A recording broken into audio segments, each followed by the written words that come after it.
In times of crisis, every nation has laws designed for emergencies. But some laws carry extraordinary power. In the United States, one such law stands apart, quiet, rarely used, yet deeply controversial. It is called the Insurrection Act. The Insurrection Act was passed in 1807, during a time when the young American Republic faced internal instability. Its purpose was simple: to give the federal government a legal mechanism to restore order when states could not. At its core, the act allows the president to deploy military forces inside the United States, not for foreign wars, but for domestic crises. Under normal circumstances, U.S. law strictly limits the role of the military in civilian law enforcement. However, the Insurrection Act creates a powerful exception.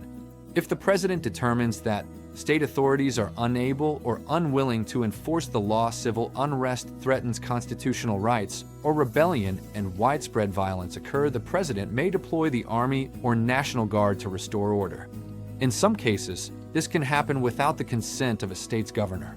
This authority places immense responsibility in the hands of one individual. Supporters argue the act is a last resort safeguard, necessary during extreme emergencies when lives are at risk. Critics argue the opposite. They warn that vague definitions of insurrection could allow military force to be used against political dissent, protests, or civil movements. This is why legal scholars often describe the Insurrection Act as one of the most dangerous, unchecked powers in American law.